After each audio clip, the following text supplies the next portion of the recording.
Hello, beautiful souls. I'm Jane, also known as Roshana, and I'm here today to talk to you about something that's been coming up for me a lot. So I'm actually going to do two videos related to the past. This one is going to be about how to change the past from this now moment. And another one that I'm going to do is not to repeat the past. My guides have been really strong about that one lately, and it's come up with clients when I'm working with clients. So I'm going to make that a separate video because there can be a lot of understanding that needs to happen in these concepts that I'm going to be discussing in these videos. And the one today, I'm talking about it now because I've just been watching a YouTube video from Bashar, and he's talking about how to change the past from this now moment. And what he's talking about actually is what I do with the freedom release technique that I developed. So it's not EFT, it's freedom RT, and it's a clearing technique that I developed back in 2013, and I've been using it ever since to help people change their lives. And I'm going to share with you now what I do in that clearing technique that can help you change your now moment by changing your past. And so when I do the freedom release technique, I ask people to present whatever issue it is that they have, and it comes from the knowing that everything that happens to us in our life experience comes from an inner belief. So there are people out there who talk about change your thoughts and you change your reality. But what I realized in my own healing journey in 2012, I spent the whole year at least doing 2 to 3 clearings a week, the whole year of 2012, because I was determined that I was going to change my life. And I realized that you can't just try to change your thoughts, because your thoughts stem from deep unconscious beliefs that we carry about so many different things, and many of them we're not even aware that our life events are being created by these beliefs. And so when I use the technique and I'm intuitively able to go back and find the core belief that is impacting someone in the event in their life that is creating the concern or the issue or the challenge, and go in and change that core event that happened that led to that belief, then they see their life change. And just to show the impact of our beliefs and how quickly they can become anchored into our body, I've started noticing that something negative can happen to me one time, and the next time I'm in a situation that is anywhere similar to that event, I'm expecting another negative outcome, even though it only happened once. So let's say you're driving down the road and right beside a particular store, your car breaks down or you have a flat tire. The next time you come to that place, you may actually expect your car to break down, or maybe it would require something more traumatic, like maybe a fender bender, and it was a negative event, and maybe you have to pay for a repair on somebody's car, or your insurance is going to go up, whatever it is. When you come to that place again, you may almost be cautious and careful because you're expecting a similar event, which just really shows how quickly and easily our subconscious likes to anchor in negative events and start telling us, you better be careful here because this could happen again. And it is the role of our ego to protect us that way, the role of our mind to do that. But it also becomes very restrictive and very limiting, because then our future and our now moment is being impacted by the past, where just because that happened before doesn't mean it may ever happen again. But that past event is starting to now come into our now moment, and that becomes even stronger when it's relationships, for example. And if we're always attracting people who can't truly love us because they're not fully loving themselves, And so it just becomes this expectation after a while that when you move into a relationship, you're almost looking for it because that's been your experience in the past. And so unless we can go back and really change that core incident that created this belief, then it's very difficult to just switch that and then change what we see as our life experience. Because what we believe is what we create in our life experience. And one of the things that Bashar says in this video that I'll link below is the only place that we create from is the present. But what we don't realize is that if we have an expectation that things are going to be in the past, the same as they were in the past, then this present moment is pulling from that to create the now moment, and we keep doing that over and over and over. So what I do with the freedom release technique, that I would just invite you to go into meditation and just see how you can do this for yourself. And the first thing is to just use what I'm sharing with you as a foundation for knowing that this is possible. Because the people that I work with in the freedom release technique, I've worked with people all around the world. Almost every client has been a repeat client because they've seen a switch in their life from one session with me. And what happens in this session is that, as I said, so let's say someone just got fired from their job. So I will say, in the matter of so-and-so being fired from their job, may all be revealed. And this requires some intuitive ability, but we all have this ability if we believe we can do it. And as I said, even if this is just a foundation for you to know it's possible, that's the beginning. And so I'm intuitively able to, I just close my eyes and go in and I ask to know the core event that led to this person being fired in their job. Whatever the belief is, show me the core event. So I might see something from a past lifetime. I might see programming from childhood in this lifetime. I might see that a parent had been fired and the child picked up that energy. Whatever it is that I see, I then clear it by, you can do it in many different ways. You can imagine like it's on a chalkboard and you're just erasing it off, or you can imagine it like it's just dissolving and falling to the ground and disappearing. And then whenever you clear something, whenever you create a void, and this in a sense is creating a void in your cellular memory, you want to replace it with something beneficial.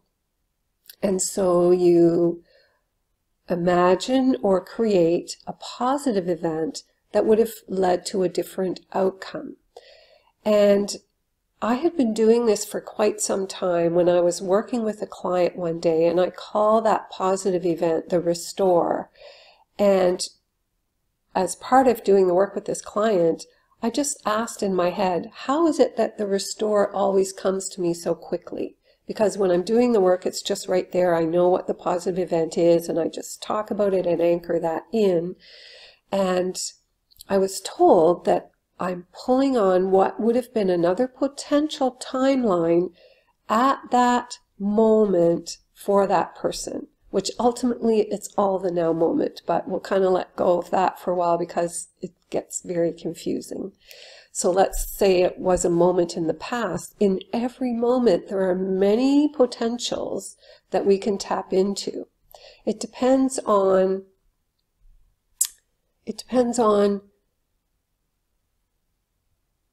our state of being, our vibration at the time, what experience we're going to pull in. If we're feeling really negative and we're having a really tough day and we're just ranting because things aren't going well, we're not going to walk on the most highest timeline in that moment because our energy is lower from that negative thinking. But the other potentials are always there. So in this now moment, in our magnificent minds and our beautiful imagination, which really is more reality than what we consider this physical experience to be, we can go back to that event and just say, I'm just imagining, I'm envisioning this whole different way that that event unfolded. So let's say it was the child had witnessed a parent coming home and the parent was fired from their job and they were completely distraught and they didn't have discretion about not talking about it in front of the children because they were just so fearful and they were afraid that they wouldn't be able to care for their family. And so this child, who is now the adult who's coming to me for a session, is now experiencing their own being fired from work and feeling those same feelings. And so let's say we go back and we realize it was from the child witnessing that event, and children love their parents so much and need their parents so much that they will take on the parents' stuff. And a lot of people do that without ever realizing it. So we can go back and in our imagination, in your imagination, this is what I do in my imagination when I'm doing this work, is I will totally change the scene. So for example, I may see that the person was going to be fired, but then someone on the board of directors spoke up for this person and realized that another colleague was actually saying things about this person that weren't true because they wanted to step into their position, and someone on the board of directors realized that and helped the other board members realize that, and so instead of being fired, this person was promoted. So that could be another potential timeline in that moment. And when we use our creativity and our imagination to anchor that in and imagine going that into our cellular structure and our DNA, it shifts our reality. And this, I think, is what a lot of people don't know, that we can do this. Bruce Lipton, author of The Biology of Belief, has shown that our cells respond, and DNA responds, not only to the chemistry in our bodies, but much more quickly to its environment, and our thoughts and our beliefs are actually part of the environment for our cells and our DNA. So when we change our thoughts, we are actually changing our cellular structure. And what happens when we do this, the reason why so many people come back for another appointment because they felt such a big shift in the first appointment, is because it goes back to our reality being an expression of our beliefs. So if that belief just changed, and even though we think it's in the past, you can imagine it as if your past now, instead of living from that negative moment from the past into this now moment, you're living from a positive experience from the past into this now moment. So in this now moment, you're creating a whole different belief. Then your life has to show up differently because you're carrying a different belief than you had a few moments ago before you switched that timeline. And I've seen it for myself. I do this work for myself, and I have other people who support me in my belief system, and things totally shift. One example is I just became a grandmother joyfully. That's why I haven't been online for a little bit. I've been traveling to see this beloved baby. And I was carrying guilt from my daughter's teenage years, from a part of her life that I felt I could have handled better. And we always had a beautiful relationship, and the guilt that I had around this part of her life and feeling like I didn't support her as fully as she needed me to was impacting our relationship. And so before the baby was born, I didn't want the baby to be born into that experience. So I asked a friend to support me, and she did, and we went back, to that time where I was carrying that shame and that guilt, and we cleared it and released it, and I was instantly more relaxed in my relationship with my daughter. So by going back and changing something that happened 15 years ago, more like 18 years ago, the now moment changed and my external reality changed, not because she changed. It really wasn't about her. It was because I changed. And so what I see in my external world has to reflect that change that happened internally within me. So I'm sharing this so you know that we truly can change what we call the past with our intentions, with our imagination, with our beliefs, and also that where is the past really happening? This is what Bashar was saying, is that there really is only the now, and that can be such a hard concept to grasp for us when we're used to living in this linear timeline, and that's been so much a part of our experience. But we are growing, expanding, we're becoming multi-dimensional beings, and the access to have awareness of this switch in thinking is much more available to us now, and it's really going to support us in our own personal growth and expansion into becoming a multidimensional being and learning what it's like to live, pardon me, in this multidimensional reality. So, another example that I really like to share about reality and whether it's really in the mind or if it's in our physical expression is there's evidence that people with split personalities can have a medically diagnosed illness with one personality and not in another personality. So from one moment to the next, they can be expressing this personality that actually has a medical illness, and then in the next moment, if they switch to a different personality, their physical body no longer holds that illness. So where is the illness? Is it in the physical body or is it in the mind? To me, the answer is clear. It can't really be in the physical body if it can be gone in one moment and there in the next. And that just shows us that everything in our reality is created from our beliefs. So that one personality believes it has a physical illness and it created that illness for some reason to show it something. And so therefore the illness has to show up in its physical expression. It has to show up in the world because that's what it believes. And when we hold beliefs that we're not worthy or other people don't love us, then other people have to show us our belief. They have to show us not being loved because they are our creation. We create everything in our reality based from what's on the inside for us. So everything is our mirror. Everything is always showing us that.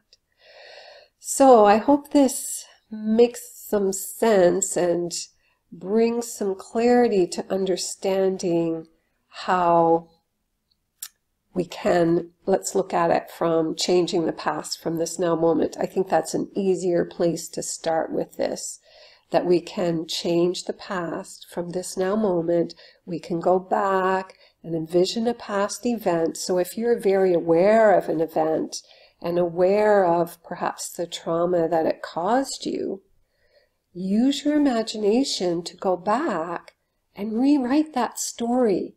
And maybe you'll have to do it time after time after time. But in time, your subconscious will come to believe the rewrite and not the original version of the story. That's how athletes can improve their skill, by going into meditation and just seeing themselves being successful, seeing themselves achieve what they want to achieve, and their performance actually improves. Because as a hypnotherapist, I know that the mind does not know the difference between reality and imagination. Another important point too is that the subconscious does not hear a negative. So if we say, I am not afraid anymore, the subconscious hears, I am afraid anymore. Or if we say, I'm not going to eat any more chips, the subconscious hears, I am going to eat any more chips.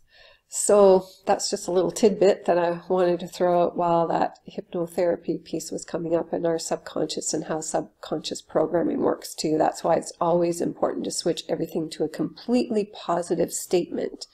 And so when you're doing this rewrite of your past, make sure that what you're bringing in is not like, well, just make sure it's a completely positive experience instead of not a negative experience, in a sense. So I'll give you time to sit with that and digest that, and I'll put the link to this Bashar video that kind of inspired me to bring this forward today, so that may bring you more clarity as well, or at least open up more space for exploration of this whole concept of being able to change our past. It's like the old sci-fi movies where you could go into a time machine and go into the past and change events. It's true, it's real, we can do that, and it can be done very easily. And I know that as humans, we have a tendency to feel like things need to be complicated and they need to be hard. But in reality, and Bashar also says this as well, everything is simple. And I know this from the messages that I get from the trees. They are so simple, but they are so profound. And if we follow them, it can change our lives. So things are simple. Please don't try to complicate this. Just play with it, be light with it. Just use it as a little fun experiment and see what happens, and know that it can be easy. I think that's something else that's really important for us to learn too, as we're expanding into this multidimensional being, is to really know that things can be easy. And hooray, like, I know I've had resistance to allowing things to just be absolutely wonderful and be really easy. It's like, surely that can't be the case, but it can, and that's what the invitation is right now, is for life to be easy, to be expanding, to be growing. And the next video I do is about not repeating the past, so that it can be easier and easier and easier, because we're not carrying all that expectation and not just repeating all the old patterns. So watch for that one as well. Thank you so much for being with me and for expanding and growing into your highest potential as we become empowered humans. So much love.